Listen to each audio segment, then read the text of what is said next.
So welcome to the 14th session of the ECPS virtual workshop series, We the People and the Future of Democracy, Interdisciplinary Approaches. This online series follows ECPS's in-person conference at Oxford University in July 2025 and continues the vital discussions initiated there. I'm Stella Schade, an intern with ECPS, and work as a research assistant for a German think tank where I mainly work on digital policy and digital authoritarianism. ECPS curates this virtual workshop series to address one of the most pressing questions of our time, how the idea of the people shapes the fate of democracy. By examining how the people can function both as a democratic force and as an instrument of authoritarian consolidation, the series fosters interdisciplinary dialogue to better understand democratic backsliding, resilience, and the evolving future of democracy worldwide.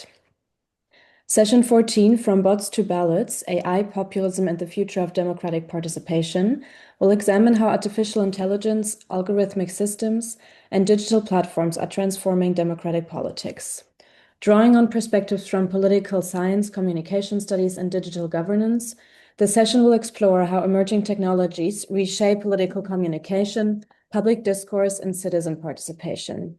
From AI-assisted governance and the political influence of big tech to algorithmically driven polarization and identity formation, the panel will interrogate the evolving relationship between technological infrastructures, populist mobilization, and democratic legitimacy.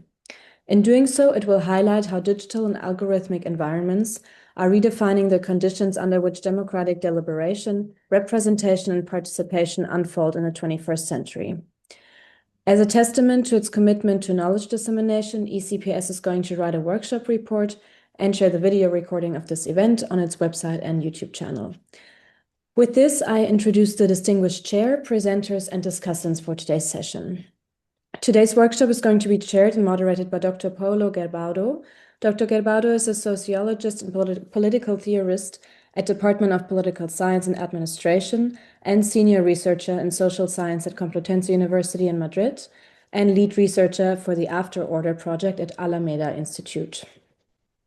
Dr. Joan Font will be our first speaker today to discuss the paper titled Conceptions of Democracy and Artificial Intelligence in Administration Government, Who Wants an Algorithm to Govern Us? Dr. Font is a research professor at the Institute of Advanced Social Studies. His research interests involve any of the different ways public administrations have to know citizen preferences, including elections, surveys, local participation processes, citizen juries, deliberative polls, referendums, or advisory councils. The second presentation of today's workshop will be delivered by Alonso Escamilla and Paula Gonzalo on the topic, How does ChatGPT shape European cultural heritage for the future of democracy? Mr. Escamilla is Manager of European Projects and Research at the Catholic University of Avila in Spain. For this same institution, he is a PhD student on cultural heritage and digitalization and a member of the research group Territory, History, and Digital Cultural Heritage. Ms. Gonzalo is Projects Coordinator of the Foundation for Cooperation and Community Development of El Salvador and researcher at the University of Salamanca. Ali Hill will be the session's third presenter to deliver a paper titled The New Elite, How Big Tech is Reshaping White Working Class Consciousness. Ms. Hill is a PhD candidate in the Department of Communication at the University of Utah. She specializes in political extremism, harassment, and mass shootings with a focus on democratic institutions and public discourse. She has published and presented on topics including the alt-right, QAnon's digital migration, mass shooting news coverage, the US anti-immigration movement, online harassment, and far-right memes. The fourth and last presenter of today's session will be Amina Vatres, who will deliver a paper titled Bubbles, Clashes, and Populism, The People in an Algorithmically Mediated World. Ms. Vatres is a teaching assistant at the Department of Communication Studies, Journalism at the University of Sarajevo. She's also a PhD candidate enrolled in their interdisciplinary doctoral program with her dissertation focusing on the field of artificial intelligence and its communicological philosophical implications. Following the presentations, our discussants, Dr. Yasmin Hazanovic and Dr. Alparslan Akus, will each offer their feedback. Dr. Yasmin Hazanovic is an assistant professor and researcher at the Department for Political Science at the Faculty of Political Science, University of Sarajevo. His field of research encompasses social and political movements, socialism, post-Yugoslav studies, as well as geopolitics and cyberpolitics. He is also interested in critical political theory, dealing with contemporary debates on democracy and the relationship between activism and the idea of emancipation in contemporary political theory. Dr. Alparslan Akuz is a teaching fellow at the Institute of Political Science, Eberhard Karls University, Tübingen, Germany. He is an international journalist with more than 25 years' experience in the field. Dr. Akuz has published a Turkish-English edition of the New York Times. As a blogger for the Huffington Post, he writes mainly about freedom of expression, human rights, and foreign policy issues. As a reminder, a Q&A session will follow the discussant's feedback. Participants may submit questions by the chat box or by raising their hand to ask questions live. Each presenter will then briefly respond to the discussant's comments, questions, and questions raised by participants. Yes, thank you. And now over to you, Dr. Gabado. Hi, everyone. Thanks very much for the introduction. Thanks to the ECPS colleagues for this invitation. I'm very honored and privileged to chair this session, which touches upon what has been a very important research concern of mine, namely the transformation of democracy in the present technological era, how it connects with a certain democratic malaise, with the rise of populist movements, and more generally with perhaps a central paradox of democracy. I mean, the one between the notion of democracy as a will of the people, which is supposed, at least in the utopian accounts of democracy, to be as direct and transparent as possible. I mean, let's think about Jean-Jacques Rousseau, right? And the idea of a popular democracy as a direct democracy, and the reality, the historical reality and the empirical reality of democracy, which is a reality of very complex mediations, which are, of course, institutional mediations, where the sovereignty of the people is always confronted with a number of institutional structures that act as the practical channel of the power of the people. But then increasingly, of course, technological mediations. And that has been always the case, even with ancient Athenian democracy, that is in a way the kind of the mythical reference for the origin of democracy. In any historical era, the nature of democracy, the quality of democracy, the experience of democracy reflects the technology of the day, the communication technologies of the day. And this carries a number of contradictions of power structures, of structures of visibility in public space, which these days are increasingly digital technological structures, from algorithms to AI systems to platform affordances. There are a number of bottlenecks, pivot points, and structural constraints that determine ultimately the actual power of the people and the actual distribution of visibility and influence across different subjects. Where I think what is really challenging and interesting is the increasing combination between human factors and technological factors in mediating these issues of power and visibility. And I think that the different presentations that we will have this afternoon speak in different ways and from different angles and looking at different domains to this general issue of the nature of digital democracy, its opportunities and limits in present times. So without further ado, I think I would give the floor to Professor Font for the first presentation. Okay, thank you very much. I will present. Okay, this is a paper co-authored with my colleagues, José Luis Fernández Martínez and Rodrigo Ramis Moyano. This is a result of the Autodemo project we have been developed over the last few years with funding from the La Caixa Foundation. Our goal here was try to analyze the attitudes towards the potential role for artificial intelligence in making public decisions in administration and government, and to frame it in a much larger and a broader research question, in the one where we had been contributing over the last previous years, which is which kind of democracy we want, which are the details or which are the procedures of democratic decision-making that we like or dislike, and why. So we introduced, or we're trying to introduce artificial intelligence as one additional piece into this broader question or picture. Why? Well, you know very well, no? Because there has been a very rapid diffusion of artificial intelligence. This includes an enlarged role also in the public sector. And it's clear that this poses a lot of democratic challenges in terms of who is making the decision, in terms of transparency, of power, and so on, the precise issues that Paolo was mentioning in his introduction. And in spite of that, we know quite little about which are the citizen perceptions and the citizen preferences toward this potential role of artificial intelligence in this process. Yes, there has been some previous research about attitudes about artificial intelligence in the public sector, but I would say there are mixed results. There is no systematic comparison about these different roles. I mean, artificial intelligence in public administration can do very different things, from some of the more dystopian scenarios where there would be an artificial intelligence who would be ruling our countries and making all decisions, from making a very small contribution to making faster administrative decisions. So we want to contribute to distinguish these different levels.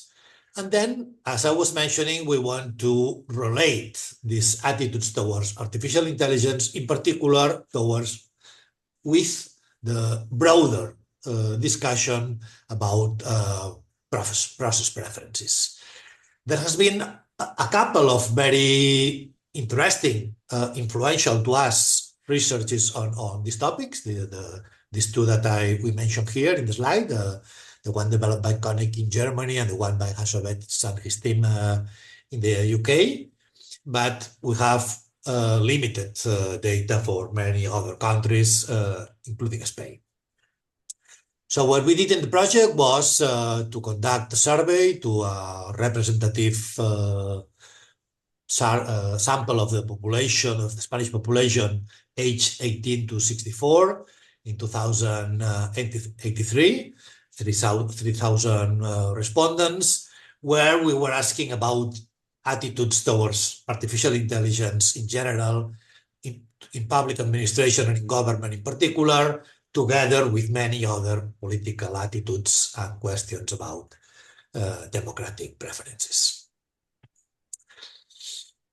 So to start with the descriptive results, these are the descriptive results for the 6 questions we use in the paper. As I was mentioning, they are ordered here from the smallest possible role to the largest possible role, and we see that the levels of support are very different. People are mostly in favor of artificial intelligence playing some role in the small administrative tasks. People are quite less in favor of artificial intelligence, for example, running in elections. This is a pattern which is very similar to what Koenig found in Germany, and we have a new survey which we have not fully analyzed from last year, which shows a quite similar pattern too. So what we do mostly in the paper is to make an analysis using linear regression. We take these 6 variables that you just saw in the previous slide. We simplify the scenario through a principal component analysis to 3 levels: support in the administrative level, use of artificial intelligence in political decision-making, and artificial decision-making standing in local elections. And then we use different sets of independent variables.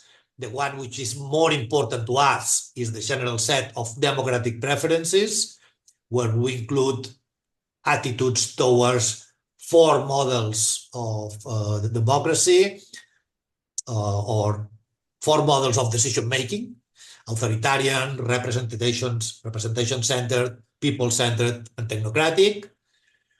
Then we take a set of attitudes towards artificial intelligence in general, not related to its role in public administration in particular. And then we take, there are a third set of variables, which are general political attitudes, which play more control variable role in our analysis. Basically, the results on our model, what do they say? Well, the first thing is that considering these three main sets of variables, it's artificial intelligence attitudes, the ones which are more important, the ones which have a more powerful explanatory role in general. The second important idea is that democratic preferences play also a role in some cases, especially for those for the dependent variables which are more related with a higher level. For the variables which are oh yes, sorry. For the higher levels of decision making, democratic preferences play a role.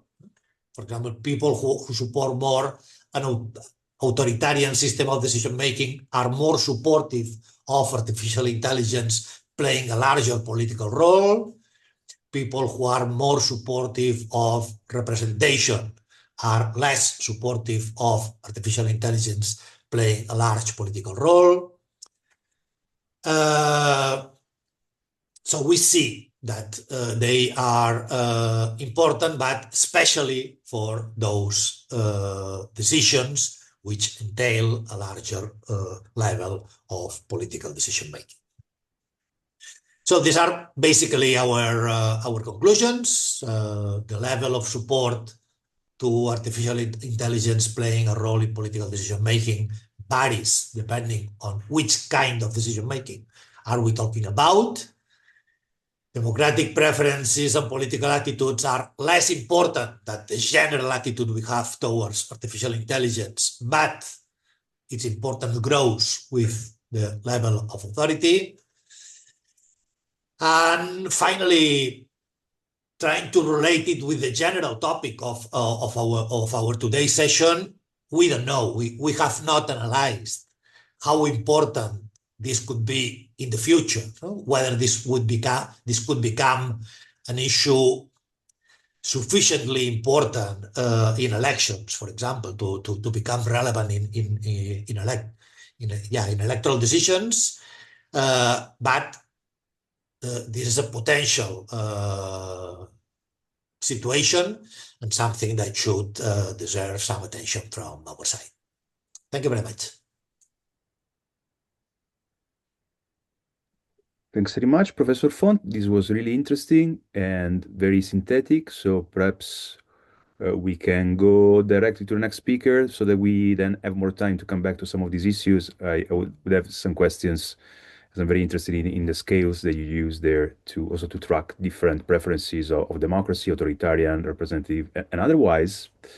But perhaps then we can leave it to the final discussion, right? So I would then kind of give the floor to Dr. Escamilla, correct, from the University of Avila. Please.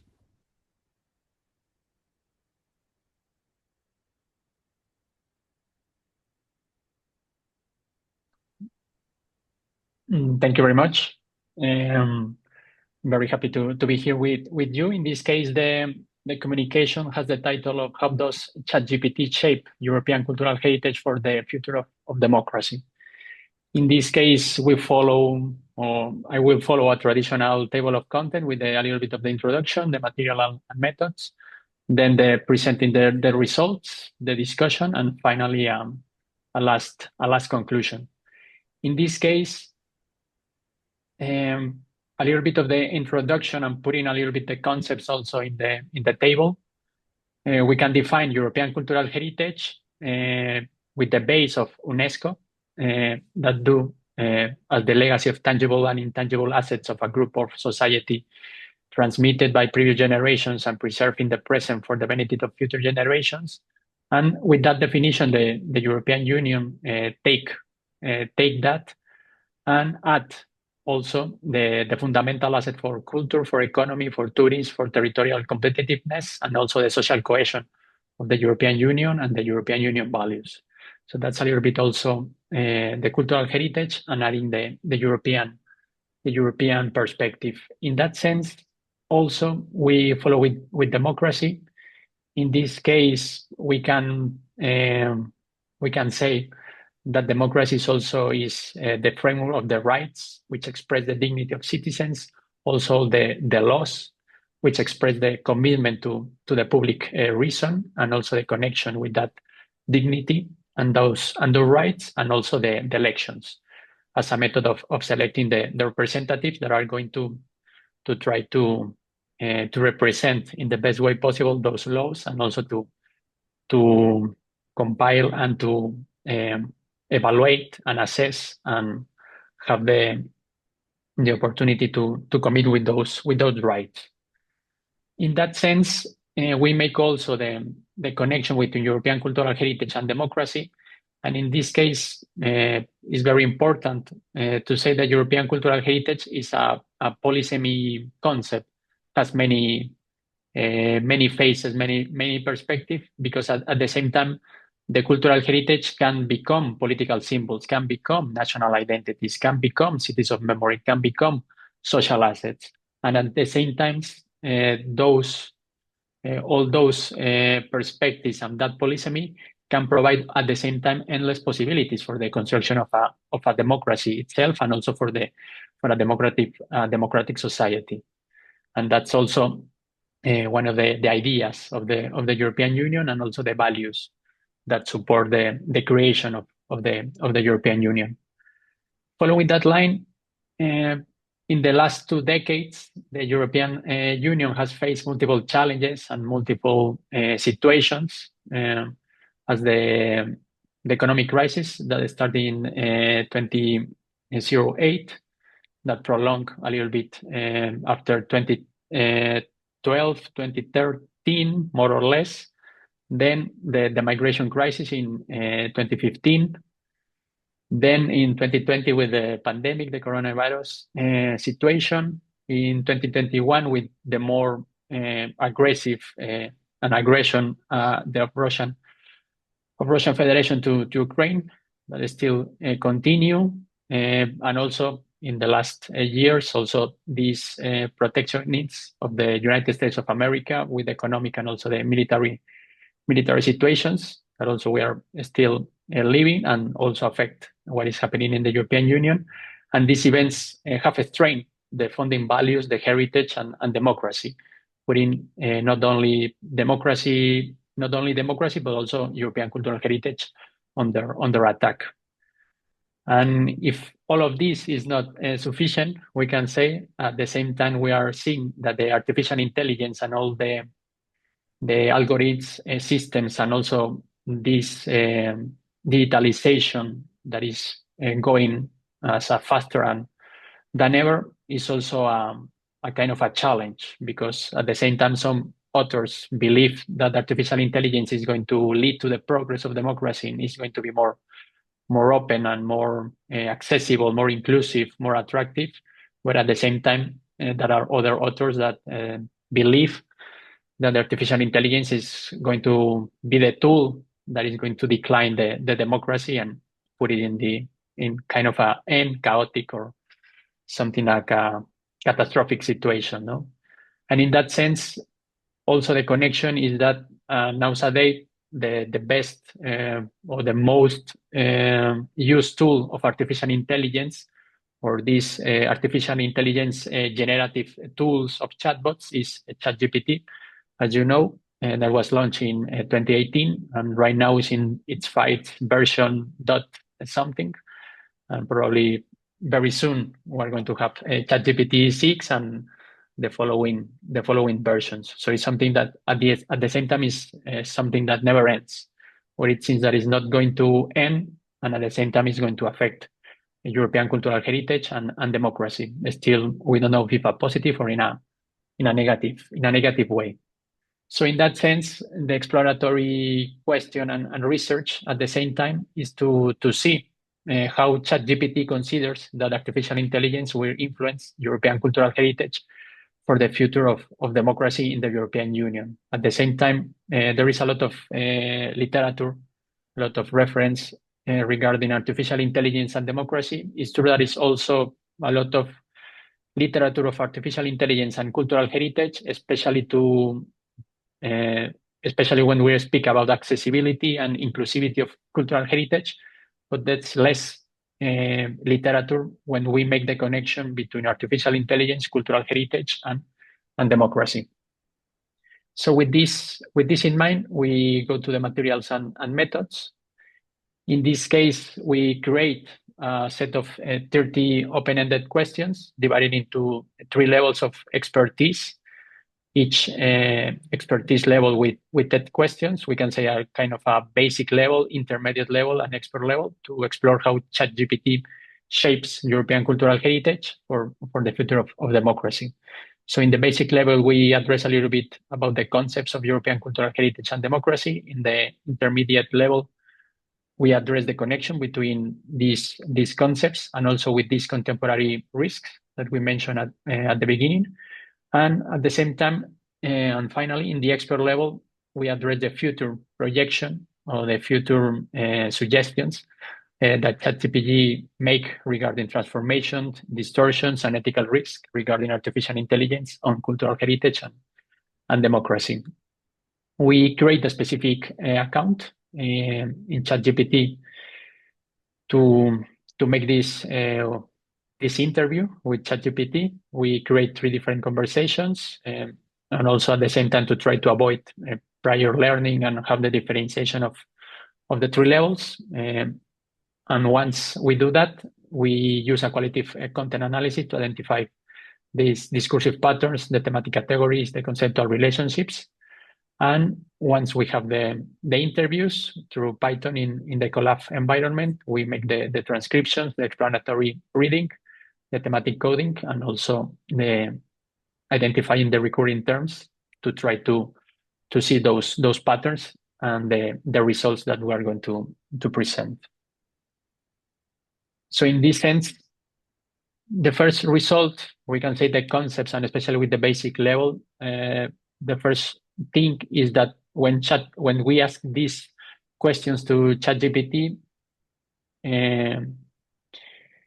it responds in a more pedagogical or integrative or a more normative perspective, in a way to try to teach what is European cultural heritage, what is the link of European cultural heritage with civic participation, and also what is democracy. So in this sense, the 3 main trends is that ChatGPT thinks or believes or say or repeat, whatever the term that you prefer, is that European cultural heritage is a historical and collective legacy. Also links European cultural heritage as a mechanism or as a tool for cohesion and civic participation, and also that democracy is the human rights and the rule of law.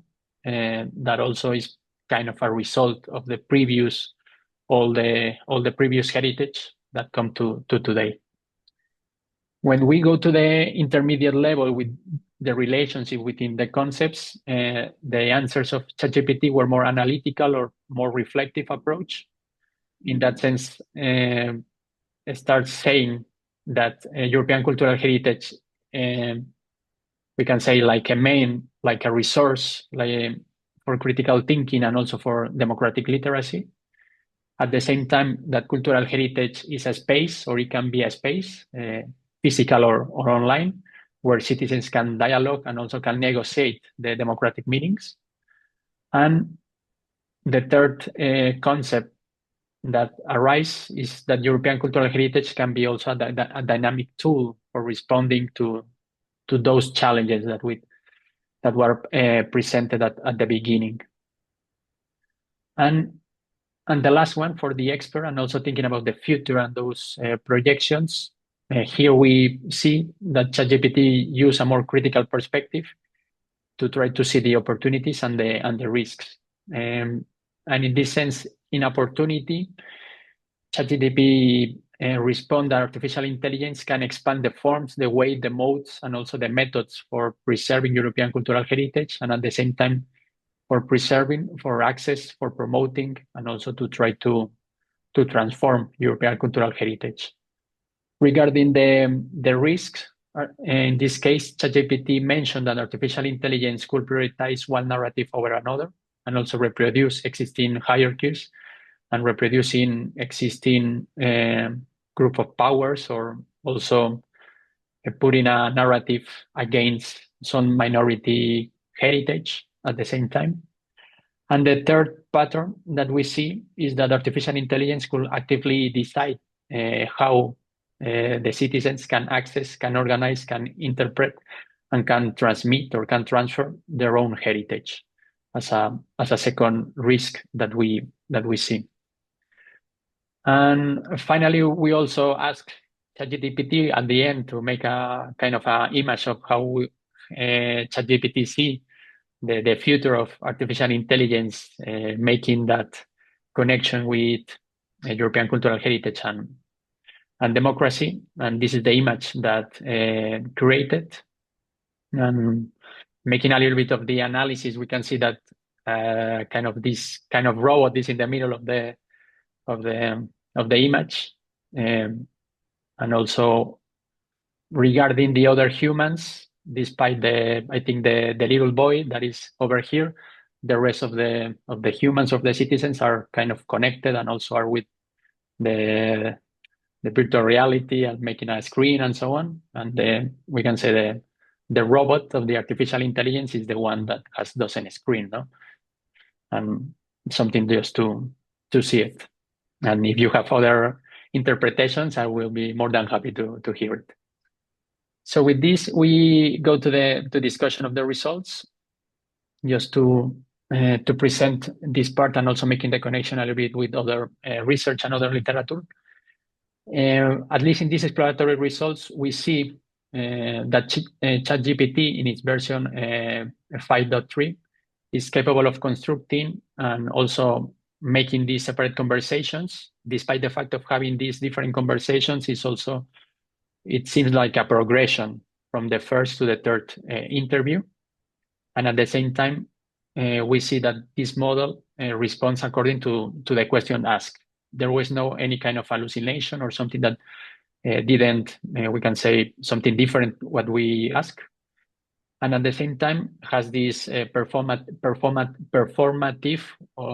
response. So at the same time, has this identity as I'm a kind of a basic citizen that I'm responding regarding the concepts, and kind of a PhD student and more or less knows about the concepts of European cultural heritage and democracy and the relationship, and also kind of a catedrátic, an eminence in the expert level, making the projections and so on. So at the same time has that performative identity, just to make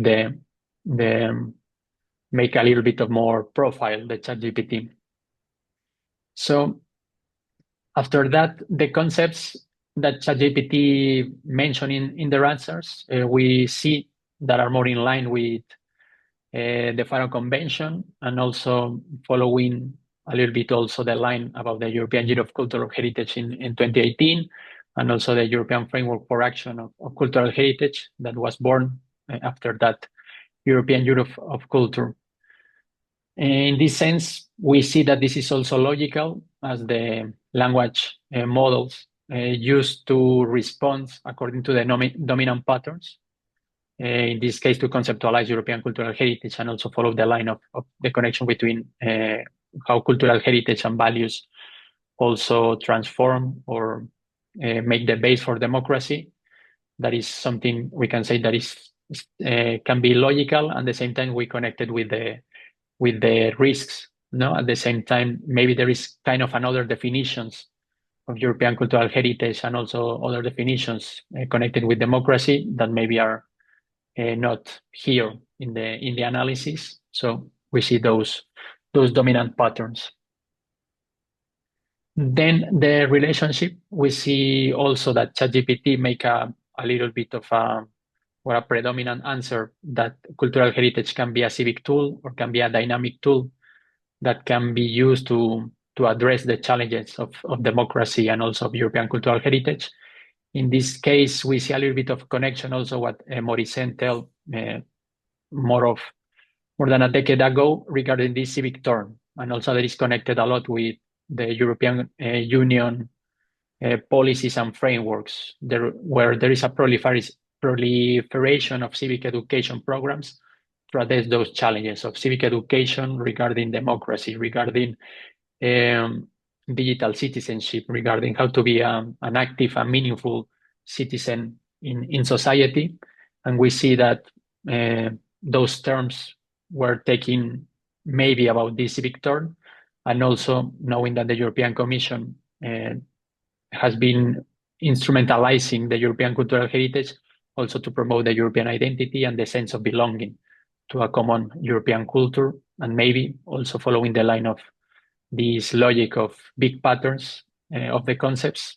ChatGPT follow these more dominant lines regarding the relationship between European cultural heritage and democracy.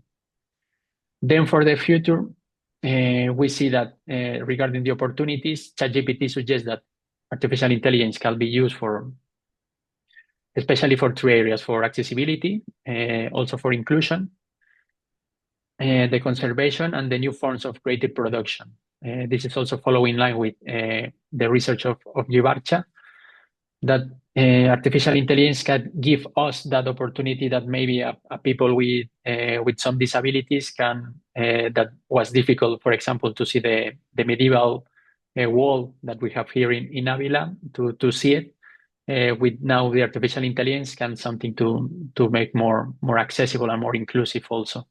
And at the same time, this creative of production to try to transform the cultural heritage also to the new citizens or the new generations as opportunity. At the same time, or in the other side of the coin, we go to the risk. And in this case, for the first one, ChatGPT expressed the view that artificial intelligence can undermine democratic trust and also deteriorate political discourse by manipulating news, by spreading biased information, and also altering citizens' opinions and behaviors. And at the same time, as a second risk, we see that artificial intelligence, according to ChatGPT, can also interfere on how societies interpret their past and decide what to include in their historical memory. And at the same time, what is going to be included for the future of the cultural heritage, how it's going to be transformed, and how it's going to be accessible, and how it's going to be inclusive, and how it's going to be conserved, and how it's going to be that creative production. So at the end, the artificial intelligence can not only be a tool of how a people decide how to be accessible, but the artificial intelligence decided itself if that cultural heritage deserves to be accessible or not. So that's a little bit the connection for the future that ChatGPT makes us. And just to make a final point for the conclusion, knowing that this is an exploratory study, nevertheless, at the same time suggests a little bit the complex and the bidirectional relationship between artificial intelligence and also European cultural heritage and democracy values for the present and for the future.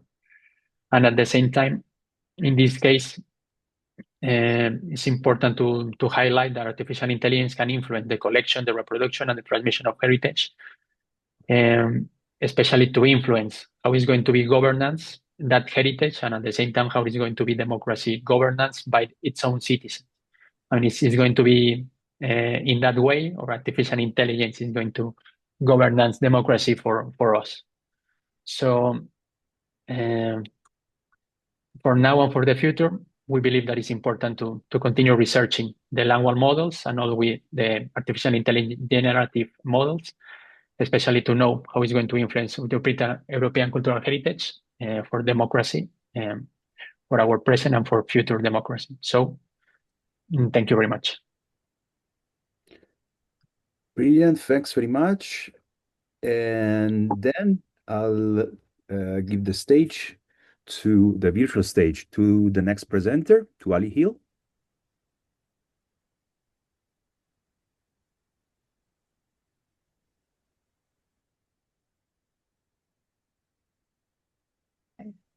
Hello, good, I guess not good morning, everyone, but hi in whatever time zone you're in. My name is Ali. I'm a PhD candidate at the University of Utah. And this paper is an interesting piece in that it feels a little bit like the human side of what the others have been talking about as far as the role of technology and the effects it might have on things like politics. I think that we've seen this play out in the US in almost every way. Every week there's something new going on. So this may seem a little bit dated in some ways, though it's not. But this paper explores the ways that the mass firing of US employees and the takeover of certain agencies in the US government by the Department of Government Efficiency that was then led by Elon Musk, how it's reshaping the way we think about populism and also white working class consciousness in the United States. So in January 2025, this picture was taken at Trump's second inauguration. And what you see is all of the large tech leaders in the United States are front row. This is because they began courting President Donald Trump months before the campaign by funneling money into lobbying for Trump-aligned PACs, and they were rewarded in this way and will continue to be rewarded as long as Donald Trump is president. But really, the shift toward the political right, some have called new, because as you see in this picture in 2011, President Obama is sitting down with the leaders of many of the same tech companies from this period, where we see they've sort of shifted, but the question is whether this shift is a politically driven shift or whether it's a money-driven shift, which the short answer is it's definitely a money-driven shift. And the epitome of this sort of populist appeal then that big tech writ large is representing is Elon Musk. So Elon Musk is one of the richest, if not the richest people in the United States and world. And we see this sort of waffling left and right, where we see statements like, I support the left half of the Republican Party and the right half of the Democratic Party. These are real quotes. He's called himself 80% in the middle before when it comes to his partisan alignment. And he's also called himself half Republican and half Democrat. And that is aside from the fact that Elon Musk has also had periods where he has identified with left-leaning politics and right-leaning political ideals, where he was hired recently, I guess a year ago, by Donald Trump during the start of his second administration as a special government employee to lead out Doge's efficiency efforts, that is, to cut government waste, to make a more efficient government.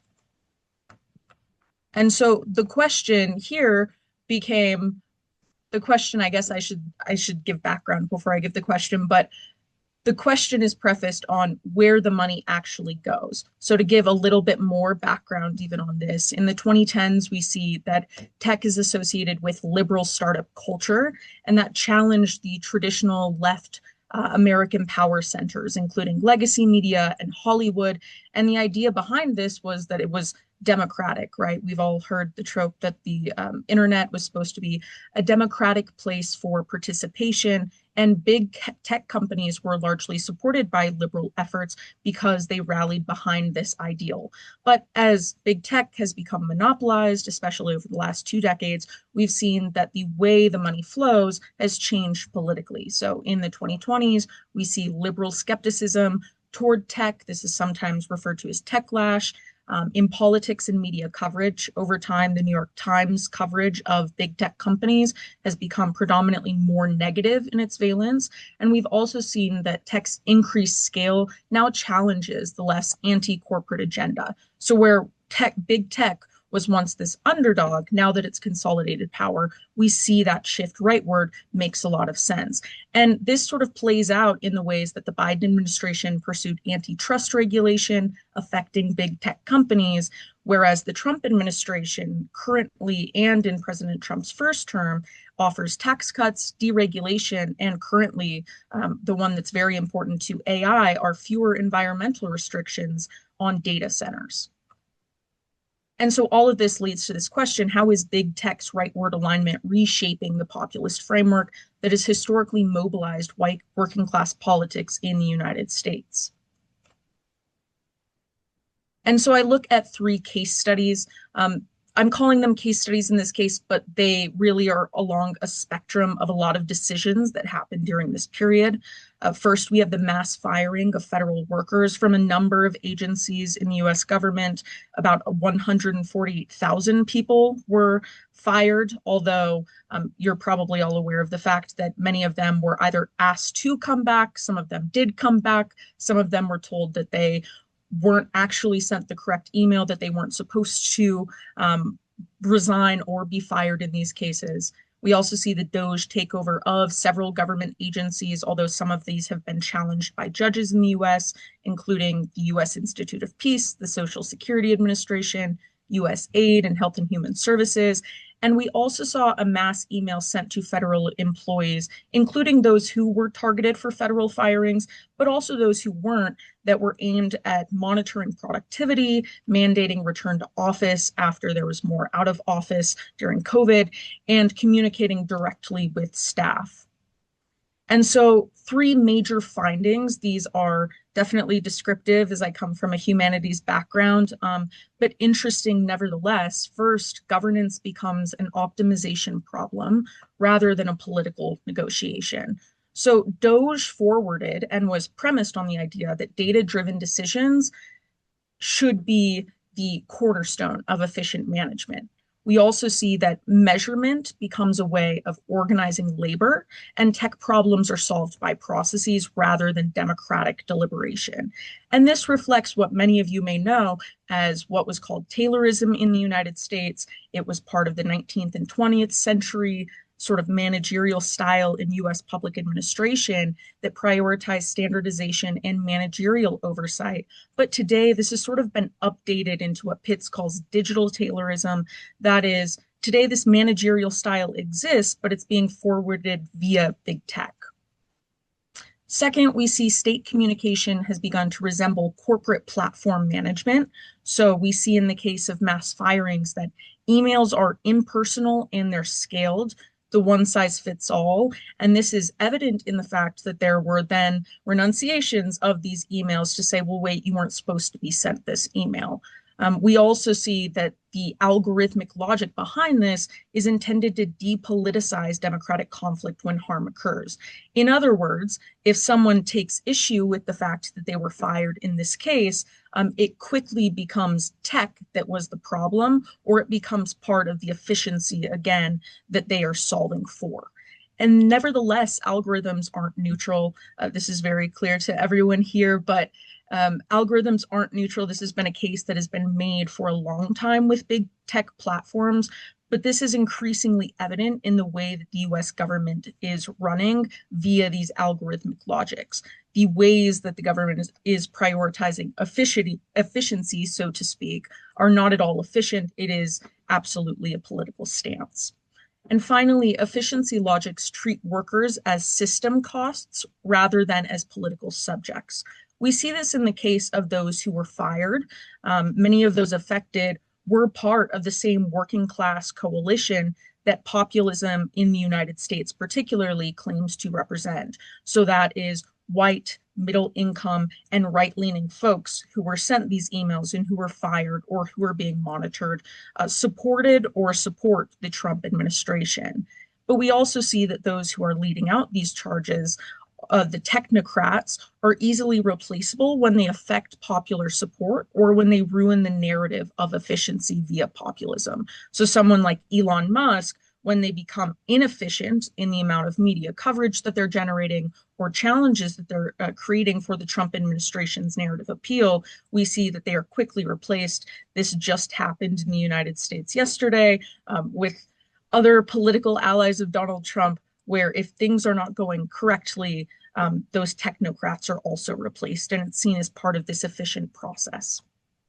So what is the upshot or the outcomes of these findings? Well, first, today, technocrats are being replaced by technology itself. So where old style Taylorism focused a lot on the ways that technocrats, specific individuals were measuring efficiency. In this case, technology is a means of measuring that efficiency. And when people get in the way of that measurement, it quickly is deferred to technology as the problem, or the efficient process as the problem, and individuals are replaced. We also see that populism's people versus elite classical style of framing is being replaced in some sense by a people versus tech alternative, as populism loses its narrative coherence. That is, as people begin to question the ways in which populism is or isn't serving them when they are being thrown out because of these efficiency logics, we see a lot of people questioning the technocrats, and the institution itself to figure out where the locus of power is. Whether or not people will become aware of the sort of big tech and money behind this is the same question that has animated all of our study for decades at this point. But nevertheless, an interesting way of thinking of the changing dynamics of populism, particularly in current US politics. I'll leave it there, but I look forward to any questions that you all have.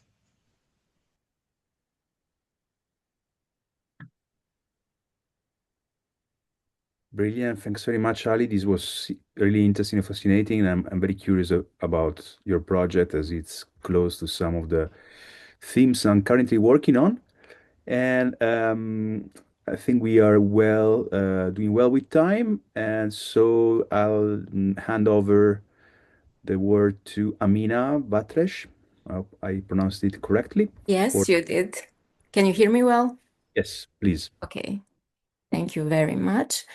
So today, as you heard in the beginning, I'm going to talk about bubbles, clashes, and populism, or the construction and articulation of the people in an algorithmically mediated world. And just to briefly situate my paper, this is mainly a theoretical and conceptual piece focused on developing an argument rather than presenting it and testing it by empirical findings. So my starting point or premise is that digital platforms are actually socio-technical systems that shape social reality, actively structuring what can be seen, said, and believed rather than neutral channels of communication, and thereby revealing their role in the construction of subjectivity and its articulation and also entanglement within populist logics. So let me first start with a simple example.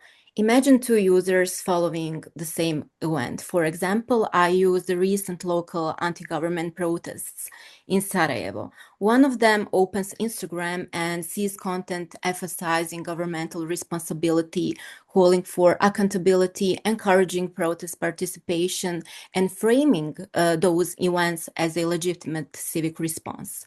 The other user, for example, following the same protests, encounters a completely different narrative, posts that discredit the protests as politically instrumentalized, portray them as a partisan or manipulated, and defend political authorities and also institutional actors. Or just consider two users following coverage of a recent international event or conflict, such as in Iran, but on different platforms, let's say on TikTok and Instagram, and what they see on their screens, how the events are actually framed in that sense, and what meanings are attached to them may differ dramatically.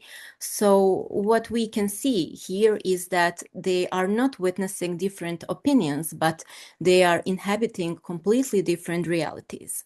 So this leads me to a crucial question, which is, why do they see what they see? The answer actually lies in the fact that what appears in their feeds is not random. It depends on what they search for, whom they follow, which posts they interact with, and the networks of like-minded people or users that they are embedded in. In other words, it's shaped by their own past behavior and by the behavior of others similar to them through algorithmic systems that curate and also prioritize content in the background. So accordingly, we are no longer simply dealing with digital media, but with what can be described as a sort of post-digital environment or context, where the boundaries between technology, communication, and also social life are deeply intertwined, especially speaking in terms of their societal consequences. So within this environment, algorithms do not operate independently of users. Rather, they are continuously shaped by user practices while simultaneously shaping those practices in return, some sort of a loop. So they do not simply filter information. They also rank, prioritize, and amplify content based on predicted engagement. In doing so, they systematically privileged emotional charged, polarizing, and identity reinforcing material.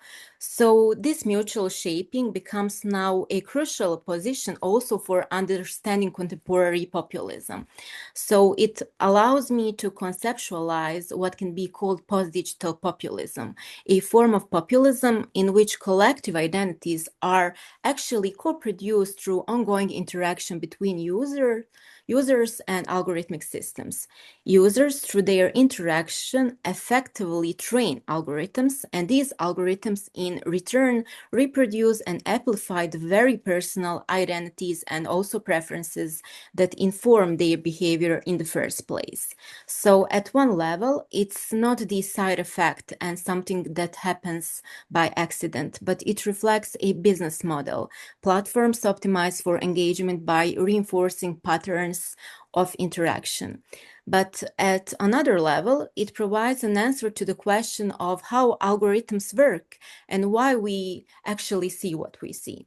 However, when dealing with populism, the focus shifts from individual preferences to articulating collective identities and the emergence of new forms of polarization, a digital gap which is now structured not only by the access to technology as commonly defined, but as a gap of meaning, interpretation, and also belonging produced by digital within the digital space that is defining those identities. So given that fact, I actually identify two key mechanisms which are central to the redefinition of collective identities in post-digital context.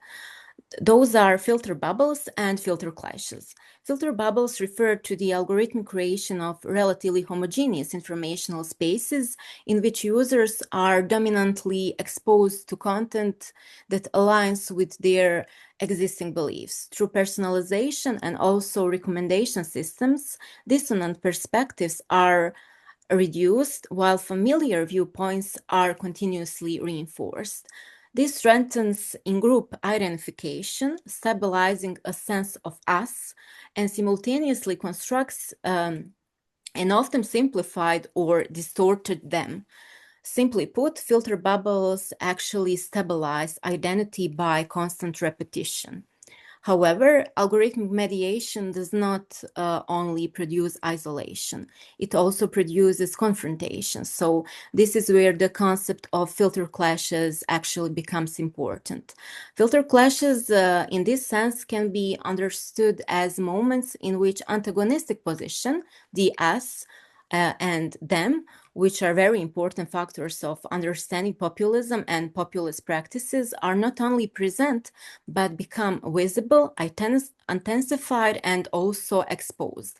Filter clashes can be understood as moments in which parallel, algorithmically curated realities collide, and users move beyond their own filter bubbles into opposing informational worlds, not to engage in understanding or constructive dialogue, but to confront and to challenge them.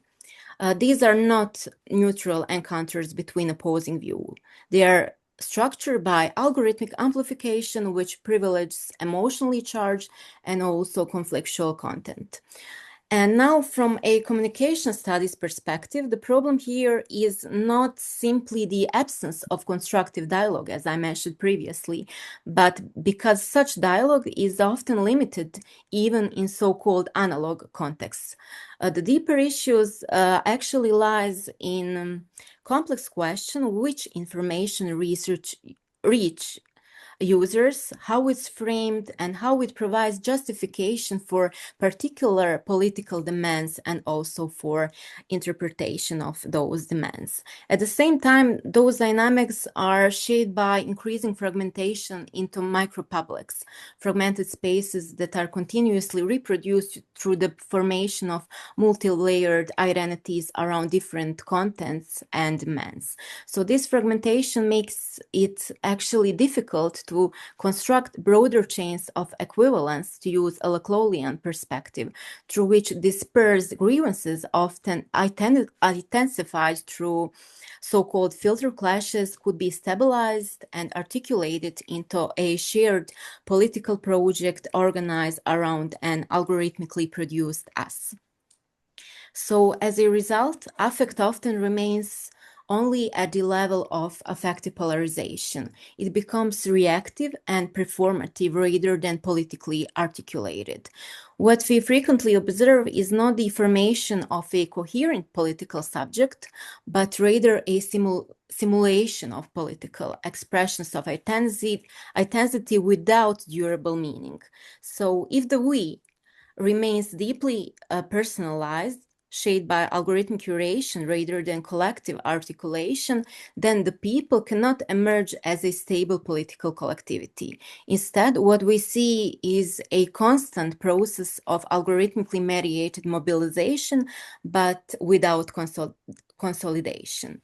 So algorithms in this sense produce intensity, accelerate content circulation, and fragment audiences.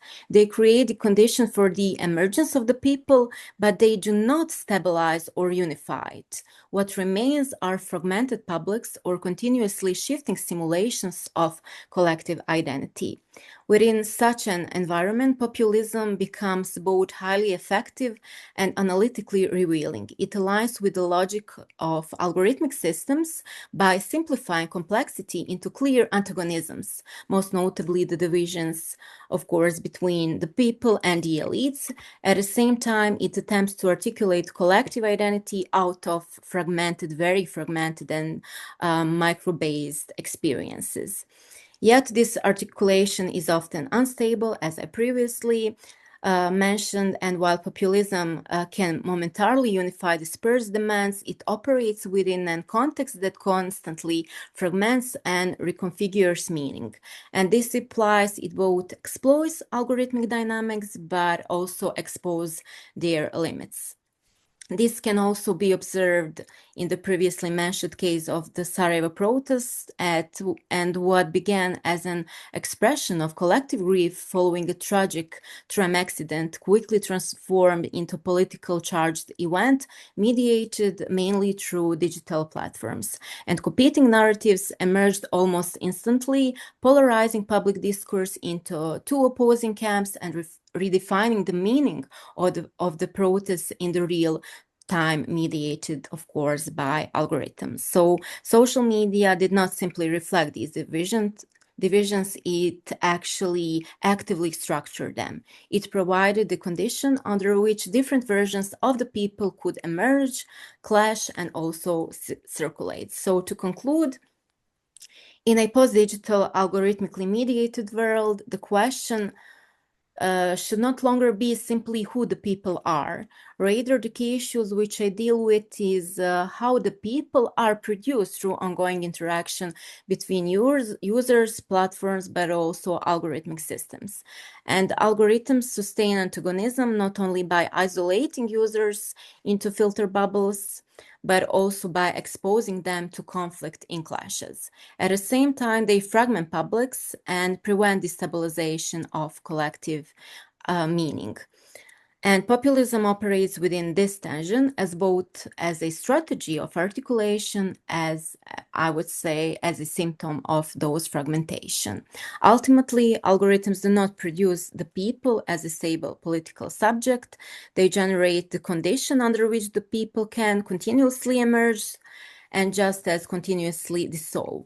What remains is not a unified collective, but a dynamic field of fragmented, shifting, and also algorithmically mediated identities. And they also, I would say, and to conclude, create the condition for its continuous production, but also for its continuous disintegration. Thank you very much for your attention. Thanks very much, Amina. This was very interesting, and I think all the different presentations covered different angles with different methodologies, different approaches, more philosophical, more empirical, more oriented towards political science, cultural heritage, social science, AI, algorithms. I mean, I think it was really a rich variety of themes and approaches what we had here this afternoon. So I think that now is the time for the discussants to provide the initial feedback, and then we can open it up to questions from participants and to kind of more general debate on the issues that were raised in the presentations. So without further ado, I would leave it to the two discussants, Dr. Jasmine Hasanovic and Dr. Aparslan Akush. Okay, good afternoon, everyone. I hope that you can hear me well. So first of all, congratulations to all the participants, so to all of the speakers for very interesting contributions. And I think that generally speaking, all the papers basically have shown that today we don't talk anymore about digital as something that we need to correlate with our everyday lives, but that we really talk and should talk about post-digital, a condition in which digital technology like internet platforms, AI, should not be seen anymore as new, distinct, disruptive, or some novelties that we are facing, but that they are just embedded in our everyday lives in every way. So I will start with my comments that are somehow connected to all the presenters basically and what they did. So I will start with the first paper presented by Johan, which was interesting to see the role of AI across different political administrative levels and in public decision-making. That raises basically a fundamental question of political theory, and that is the question of the political legitimacy of AI. So usually when you read classical political theory, you see questions of political legitimacy in a very analog way. But now we also think about AI, about algorithms, about digital technology that can impact political legitimacy. So which is something that is new, and also the paper brings something that was not really often seen, that was combined before, that is AI attitudes and democratic preferences. So in doing so, it shows that attitudes towards technology are not separate from broader theories of democracy, which is which is interesting and of course opens several important questions that are not only related to this very particular paper, but also to some different research that can be done. For instance, whether technocratic impulses are driving support for AI, and whether support for AI reflects distrust in politics or not, and whether AI is really compatible with democracy. And I think that is something that needs to be underlined because I'm not sure whether this is due to research design or not, but the paper already confirmed some well-established findings. But what I find particularly interesting, what is missing, is when you mention that individuals with more authoritarian orientation tend to express stronger support for a political role of AI, the question is why? Why is that so? And was it explored more in depth? Because if we are left only with this empirical finding that gives you interpretation, it doesn't tell us very much. And this is especially important because if authoritarian and technocratic citizens are more supportive of AI, then as those two last contributions basically concluded that very, very well and very direct, we cannot see AI as a neutral technology, but as a potential tool of depolitization and concentration of power. And at the same time, what I feel somewhat unexplored, at least in this what was presented, but I also gone through the paper, is how AI is actually understood, not only by the respondents from themselves, but also from the authors. So how is it conceptualized? This is where I have a fear that the paper can implicitly naturalize the idea that AI can function as a political subject, which normatively can be very problematic because it overlooks the human dimension behind algorithms and technology. And of course, not to mention the question of who provides AI systems, who designs and codes those algorithms, and for what purposes are they being created and given to us to use them, to be very precise. And this is precisely where we find the answer to the broader question that was raised, that often emerges between two opposing camps, whether AI will rule countries, threaten cultural heritage, or simply make small technical administrative contributions, being a tool for us to translate a paper, to make a sentence look clear or whatever. So I think that the answer to this question is the question of the possibility of capitalism to transform itself, or will technology transform capitalism? What currently can be seen, I think. So, because the main hypes in technology were being pushing by inputting capital into technology mostly, and by the military. So that's where we see the contribution of technology. And now moving to the paper presented by Alonso Escamilla, if I pronounced it well, and others in the second paper about how does ChatGPT shape European cultural heritage. I think that however we approach and interpret this, it is simpler to ask ChatGPT about European cultural identity and heritage in relation to democracy. But what would be far more interesting was if the authors had conducted a comparison of how ChatGPT sees the relationship between different cultural heritages and democracy. Because without essentializing culture, it would be important to examine the bias behind the generative AI models, and probably a Eurocentric way of seeing democracy as the dominant privileged form of democracy, because most of the generative AI models that we use are largely developed by Western technology companies.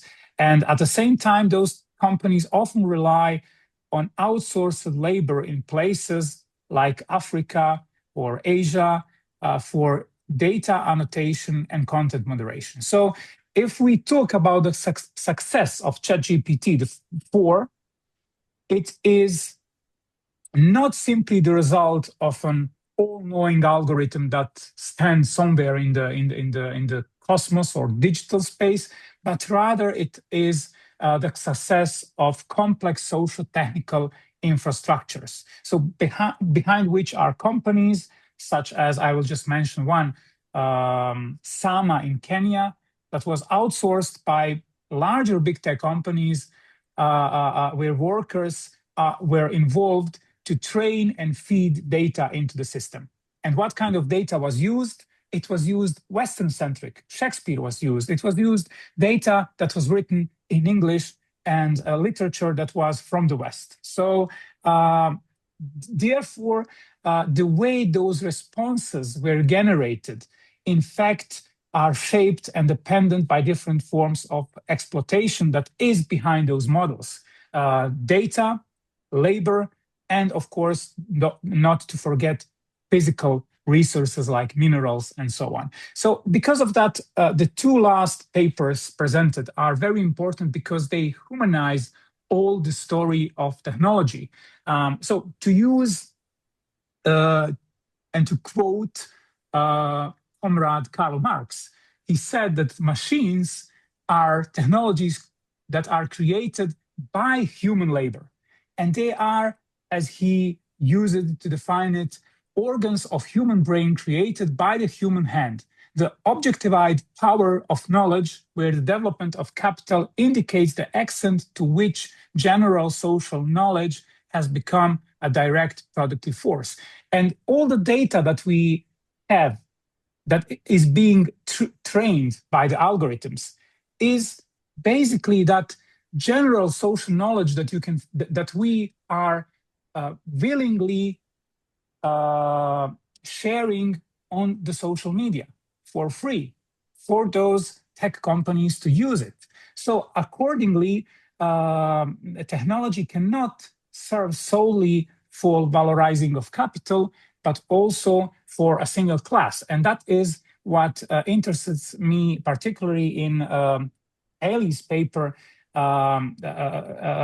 whether and in what way we can speak about alternative approach to technology. Can we think about technology that is not capitalist driven, that is not driven by monetizing, but by social, let's say, benefits, or by some way of communal thinking of technology. And finally, I don't know whether I broke the time or not, but I will stop in a couple of minutes. The last paper of Amina Vatres, we saw something really interesting and complex, which strongly resonates with my own understanding of populism, that it cannot be reduced to an ideology, or even as Kasmude defined it, thin ideology. Nor can digital platforms, as we concluded, can be seen as tools that have shifted away from traditional media gatekeepers to simple providers of free, unregulated space for populists. Because nowadays, as we see, those that are connected to the populists are those that are creating social media.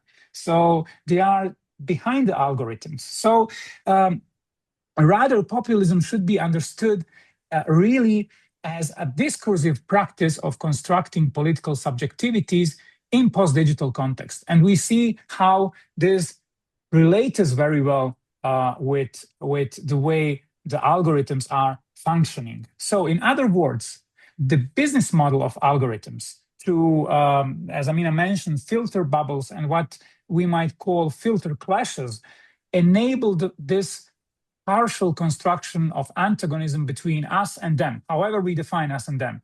However, it fails to stabilize, as she mentioned, Ernesto Laclau's theory. This way of producing us and them, mediated by algorithms, it fails to stabilize a nodal point that could connect those different demands into this chain of equivalence capable of producing a coherent political subject, because all the subjectivities are emerging in seconds, basically. So this also points to the limits of online activism and the dominant narratives about media or algorithmic literacy, since we, as users, we have very limited capacity to influence how algorithms function. Yes, we know, all of us know here how algorithms function, but we cannot change it. That's the point. We just use it, and basically we feed them more and more to be trained. So this raises to me a question: could greater political engagement, not within technology, but over technology, could stabilize those fragmented demands in relation to algorithmic governance? So to be very precise, usually when we deal with media and algorithmic literacy, we have the attempts to understand how algorithms works and to use that knowledge, let's say, for having some consciousness of what is going on the digital platforms.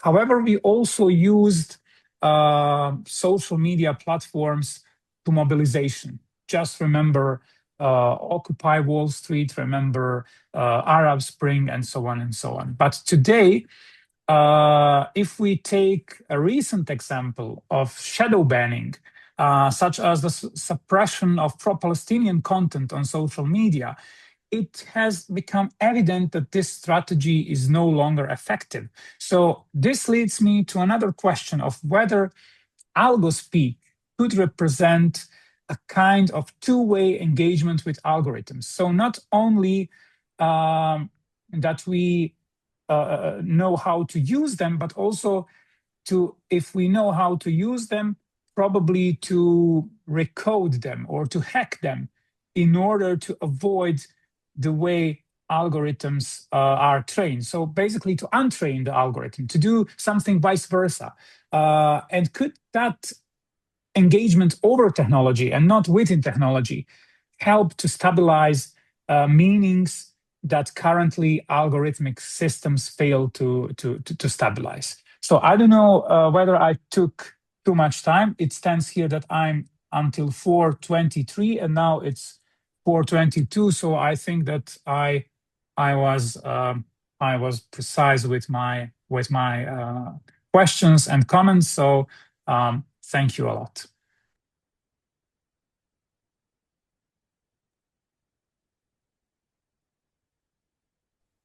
Yes, and then Alparslan. Okay. Or the other comments, please. Hello, everybody. First of all, I would like to thank John, Alonso, Ali, and Amina. This was really a very important topic that you are all discussing, and all different aspects of this AI thing. Before going into briefing all the single pages, I'd like to share a story from my recent job. I was working in an innovation company in Germany, in Stuttgart. And in the company, there was a discussion whether we should use AI in our operations or not. And I told them in the management meeting, I told them a historical story from Ottoman Empire. When the first printing machine, when Gutenberg invented the printing machine, Ottoman Empire refused to use it. It was in 17th century, if I'm not mistaken. And then I related this refusal to the collapse of the empire. When you refuse an invention, at the end of, if it's important in producing knowledge, then at the end of the day, you collapse. And now this is an innovation company in Germany. It's one of the most important companies that try to create innovation and urge other companies to use these kind of innovations. And we are right now in the management meeting discussing whether to use AI or not. We are there, guys. Don't you see it? I told. Even if you ignore it or accept it, embrace it, whatever it is here. We are there. AI is in our lives. So find a way to use it. You cannot ignore it. Anyway, today, this discussion, in that sense, is really important. We are discussing different aspects of this AI. Another historical perspective that really strikes me, with the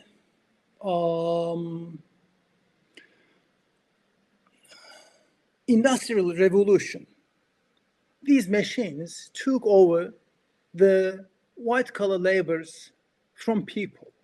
And with this AI thing, now it takes over the thinking, creative side of the work from humans. And it is really important what kind of biases it can create. So I'll just connect it to the first presentation by John. It is really important if we would like the AI to govern us. Maybe it governs better than human beings, using the analytical skills, of course. But people, as the study shows, do not go very comfortable, do not feel very comfortable with AI to govern us. And when the education level, no, not only the education level, if I got the paper presentation correctly, the affiliations of people. When technocrats, when the affiliation of people tend to be more technocratic or autocratic, then they are really close to AI governance. They support the AI. And when people start thinking, and when people start discussing or questioning, then they are a bit critical towards the AI regulations. And when it comes to the elections, people really refuse it. There is a great refusal for the elections, which is very important as far as I see. When assigning some tasks to the AI, okay, people may say, oh, that's okay, it's cool. But when it comes to decision making, people create a kind of distance towards use of AI.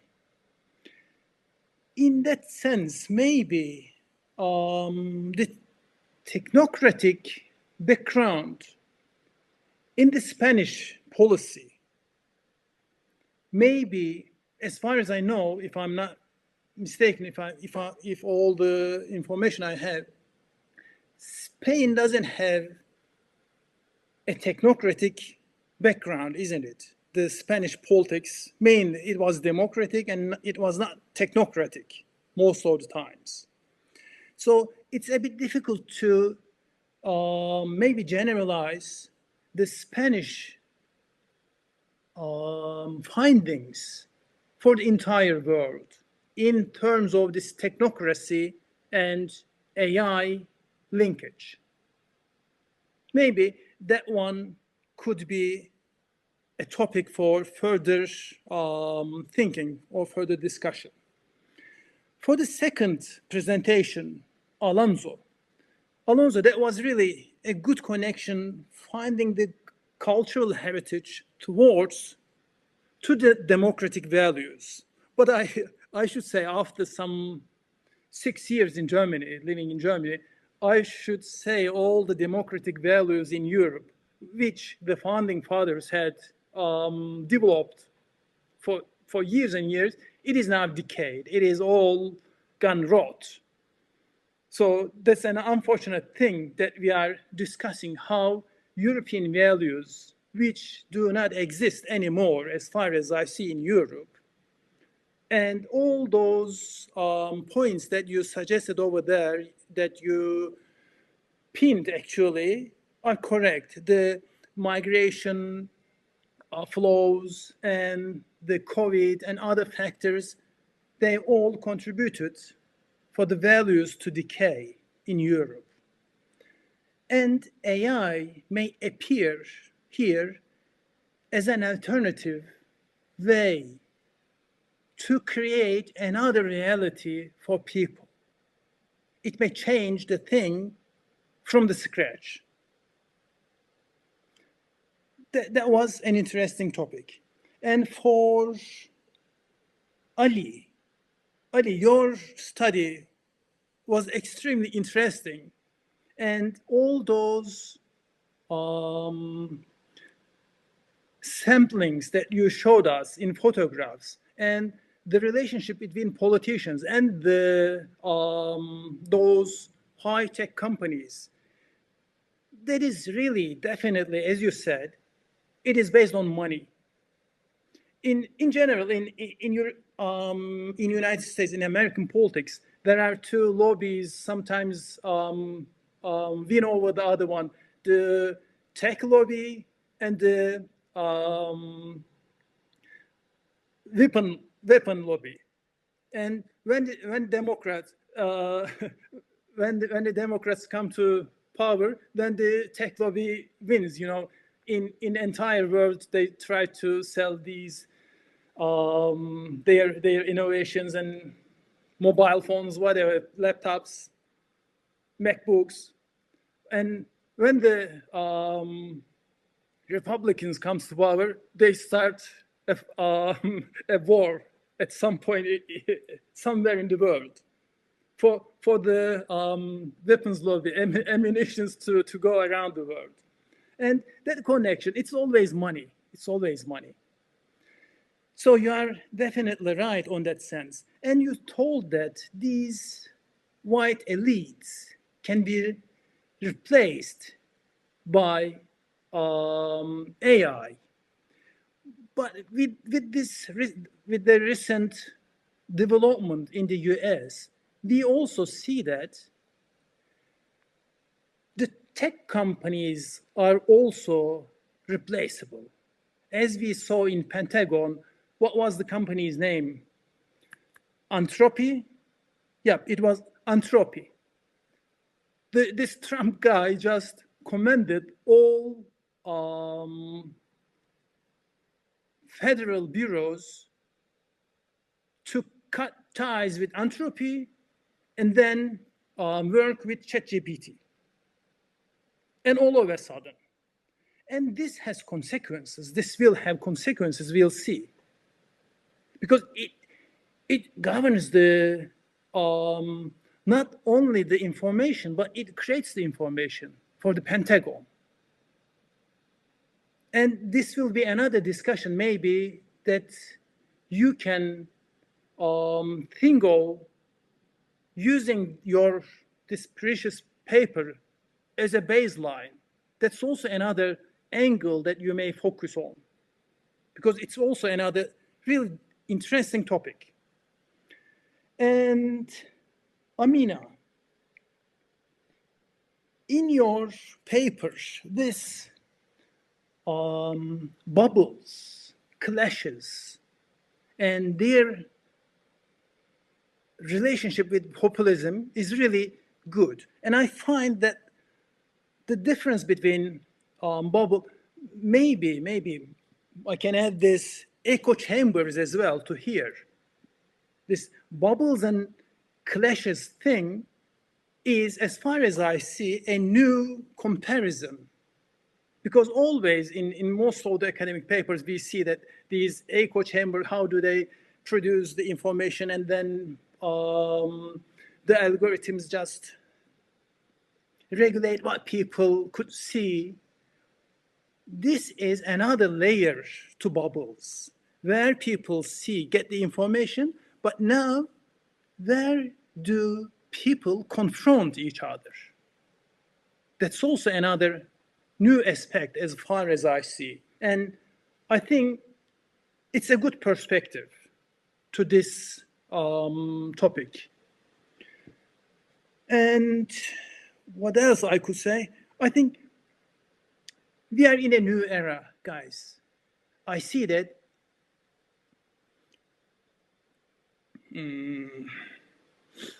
let me say, I'm training this ChatGPT thing, this OpenAI LLM models. And it is really interesting how the ChatGPT improves every now and then. It not only learns from our commands that we go through the models, but also OpenAI uses real people to train them. And from my experience, I could say it is really learning very fast. That's incredible. And we'll see a very different model in coming maybe days or weeks. I'm not sure, but it's really very fast. It's learning too fast. And it dominates most of our things that we are doing right now. When we are, let's be fair, when I'm trying to write an article, I use ChatGPT always. When I'm thinking of composing some text, I use ChatGPT.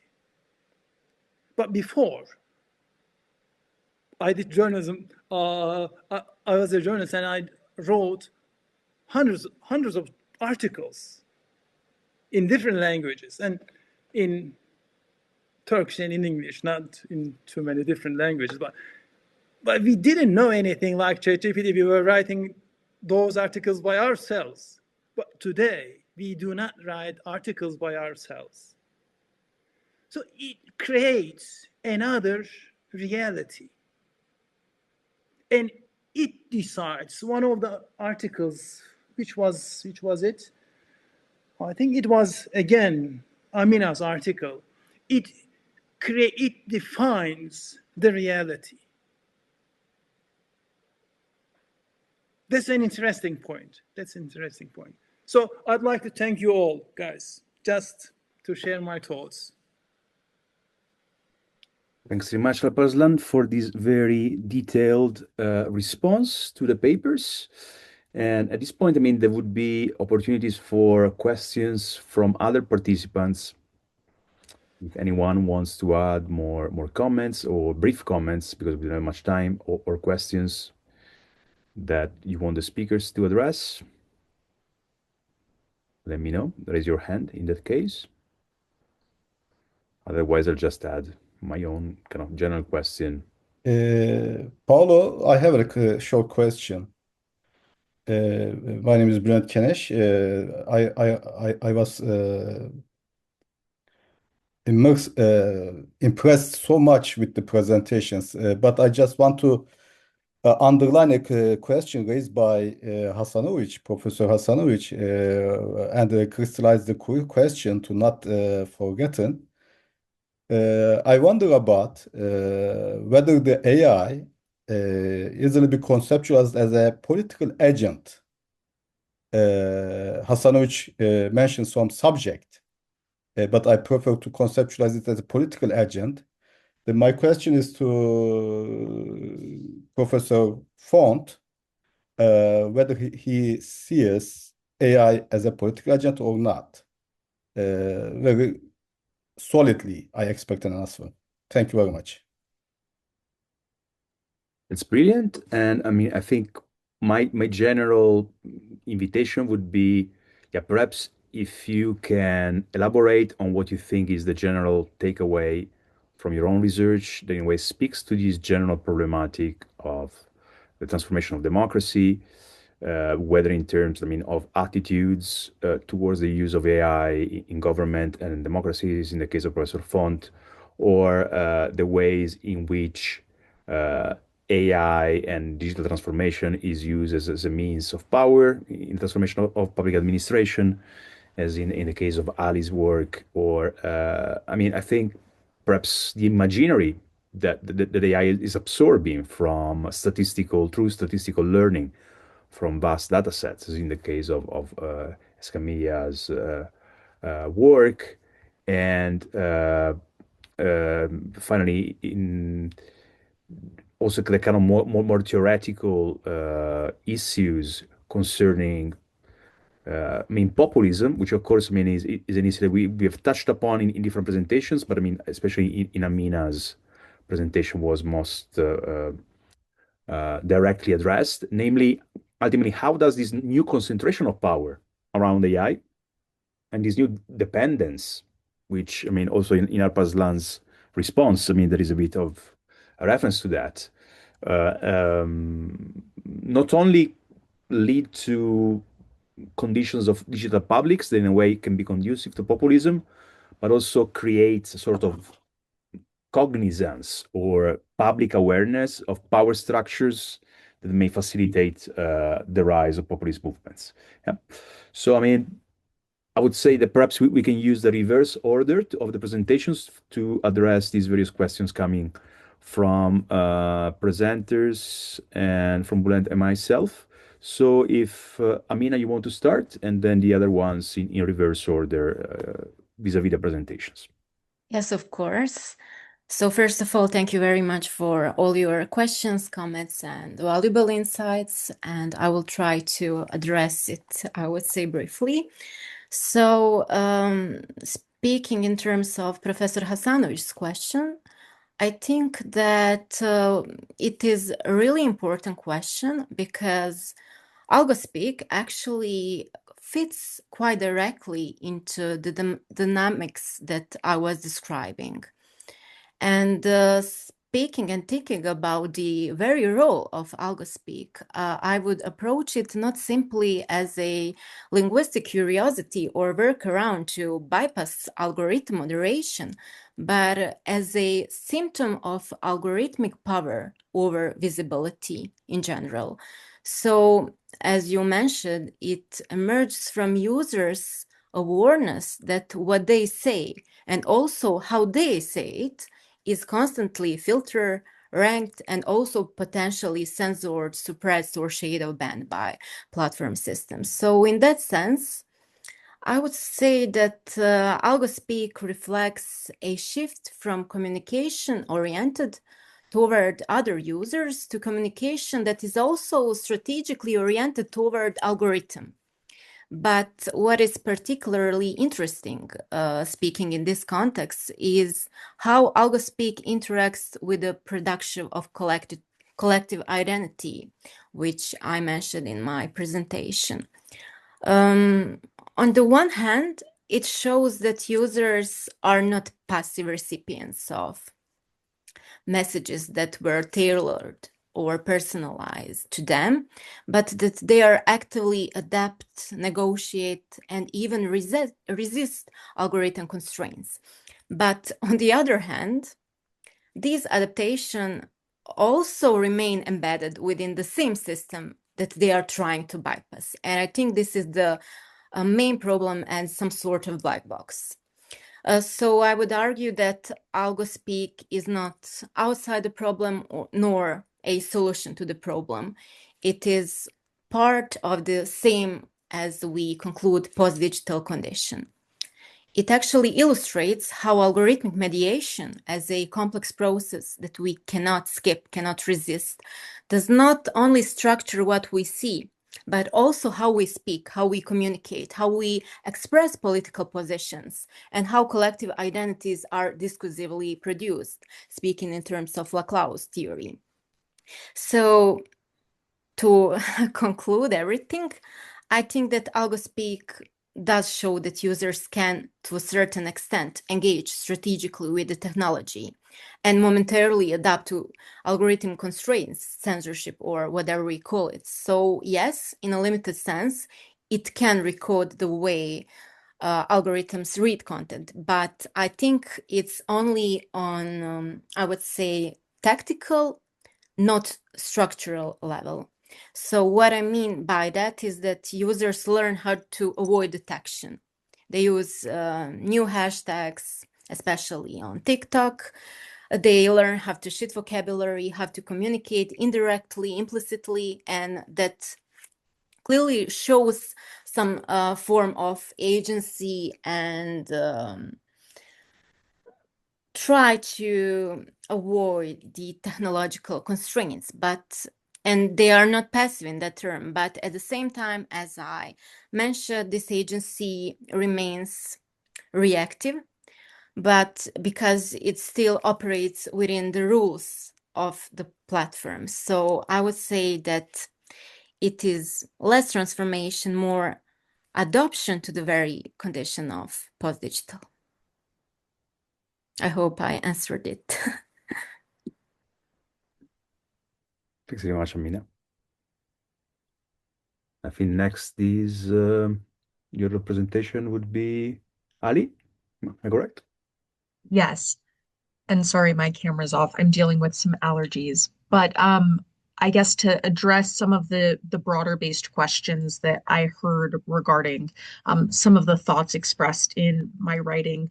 First, I think the question of whether tech is or is not, or has the capacity to be not tech driven is an interesting one. One thing that I've been exploring more in my work are decentralized versus centralized media platforms. Decentralized platforms can refer to those platforms in which algorithms aren't creating one coherent group, and additionally referring to the ways that community content is sort of regulated. So a site like Reddit is a popular example of what we would consider a decentralized platform, given the fact that community moderation tends to happen at a smaller scale and a community-based level. That tends to lead to fewer problems a lot of the time, with some of the broader challenges that we see in content spaces like harassment, but also with the scale, right?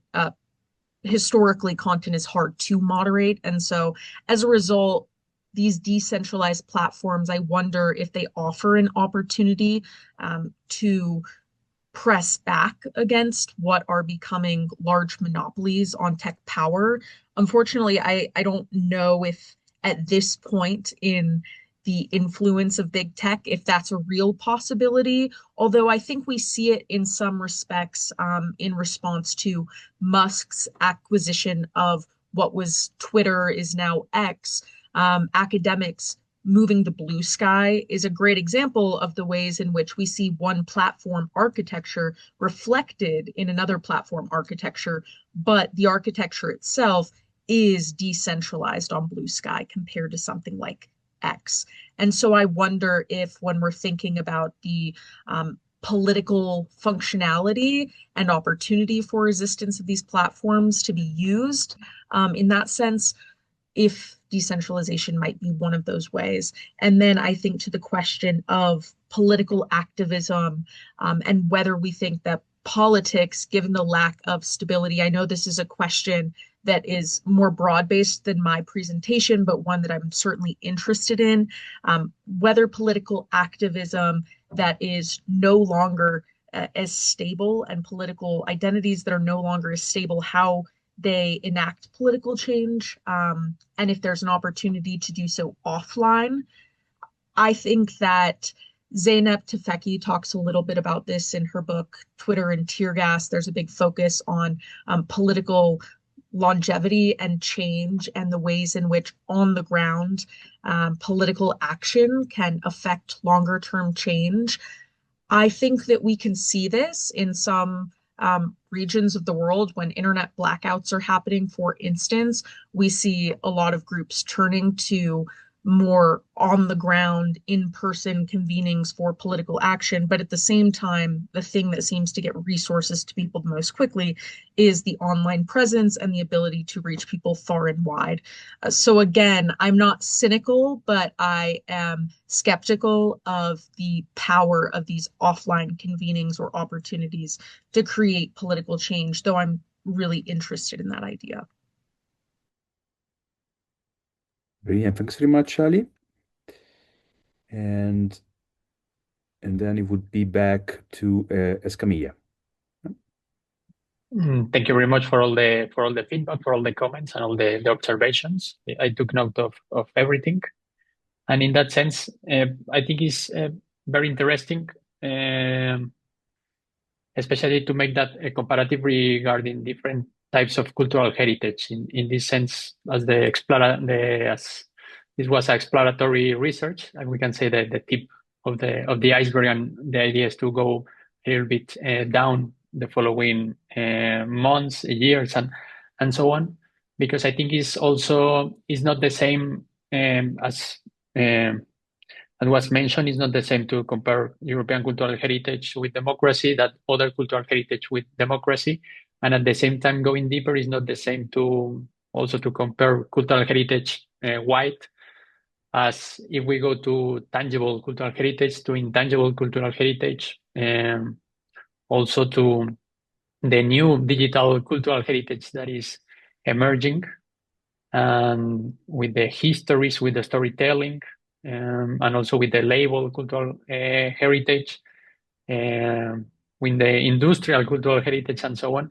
I think it has a lot of roads that we can go, because that's at the same time, at least from the research that I'm doing, especially regarding youth participation in cultural heritage and also youth participation in democracy, it's also interesting to see how the different sectors are approaching cultural heritage and also approaching democracy, in that sense that it's not the same that the youth sector is approaching cultural heritage and democracy as the same way that the educational sector is approaching, and the formal training is approaching, the sports are approaching also. And this is connecting also with Erasmus Plus program and all the fields. So I think it has a lot of research opportunities to go deep and also to make that comparison, because in that sense, also the artificial intelligence, at least from the research experience, has the ability to adapt to those different sectors, to those different realities, and we are using the same tool. So and at the same time making the connection with the values and the reality, because it's true that the European values are in the way to get lost in a way, and also right now that we see also in the Erasmus Plus program that is more focusing competitiveness and preparedness and all these more company military language, and not in the civic competences and the youth sector, youth participation language. We also see that the youth sector is trying to have that, we can say, that wall to try to not get lost those values, and especially making the connection also with the Ukrainian situation. The youth work were the first ones to respond to the reality of young people with the aggression, and at the same time we see that the artificial intelligence is used to complement the participation of young people of cultural heritage, in a way that in the research that I'm doing, a lot of youth organizations are making craft workshops, for example, that is with the hands, making the little figures and so on. But they are complemented with activities with 3D printers, for example. So the young people are using these, are making, using their hands, making their own figure, their own creation, and they print something to complement that figure.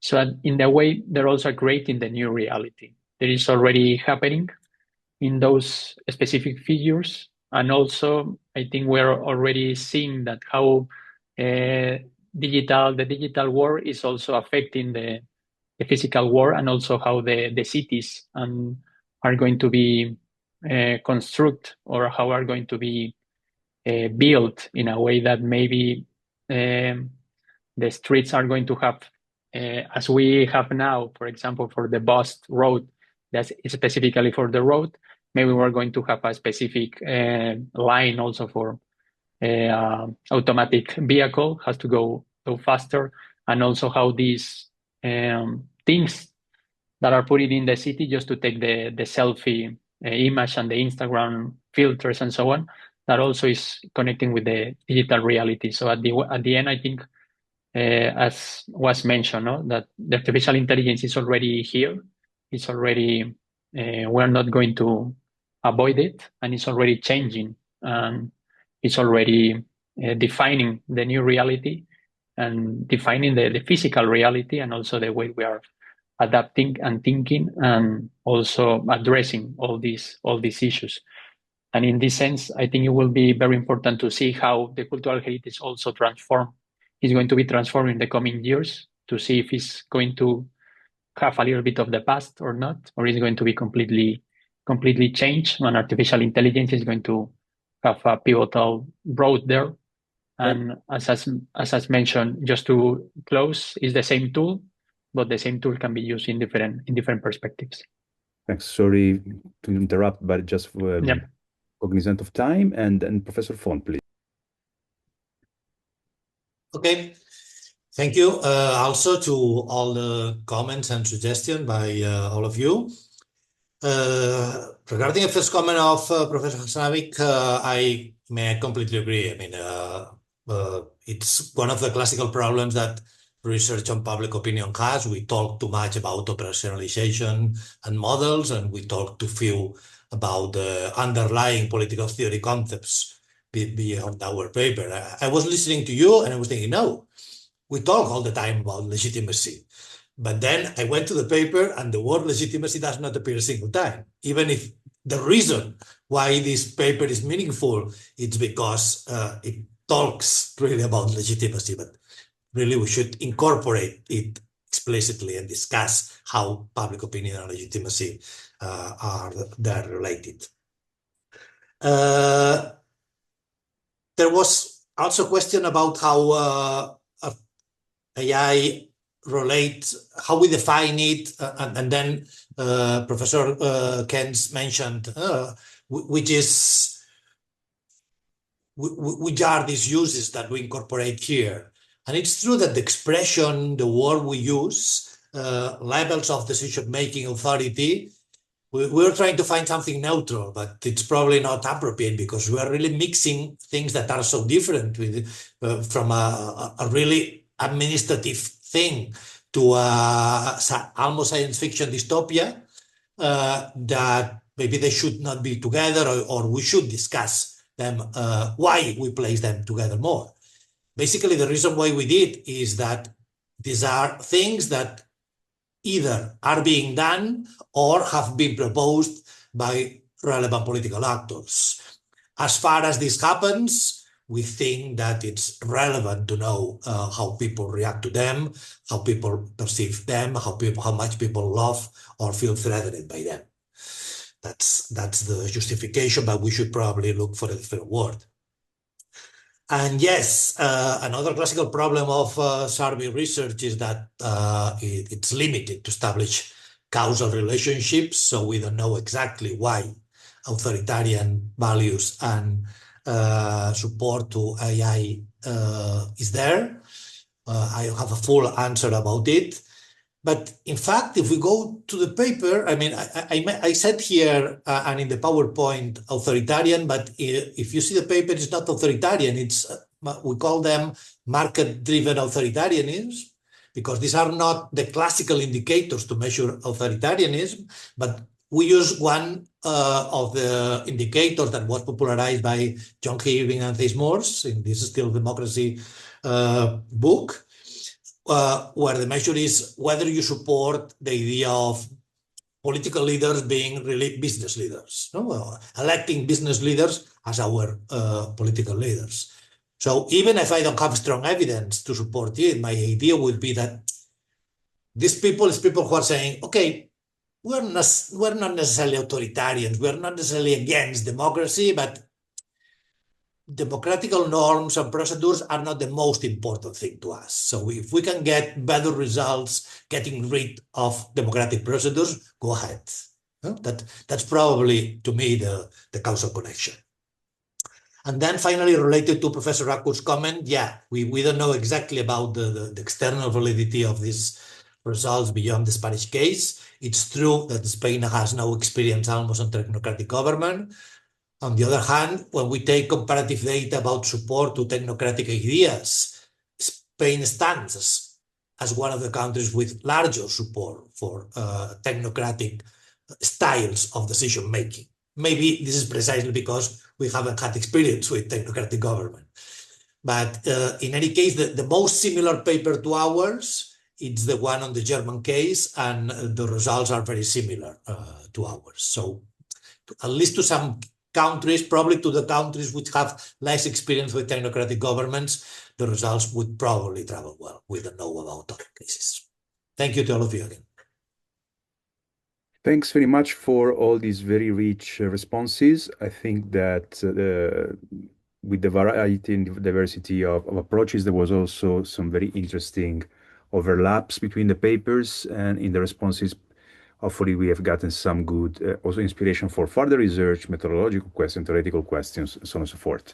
So given the time, I would now hand the word to Stella for the closing comments. Yes, thank you. Dear distinguished presenters, thank you for your insightful and thought-provoking contributions. I would also like to extend my gratitude to our chair for the thoughtful assessments and excellent moderation of the session, as well to our discussants for their precise and illuminating comments. We warmly invite you to join us for the next ECPS virtual workshop on April 2nd, where the session will explore from populism to global power plays, leadership, war, and democracy. We encourage you to register and take part in this important conversation. Wish you all a great rest of the day. Thank you.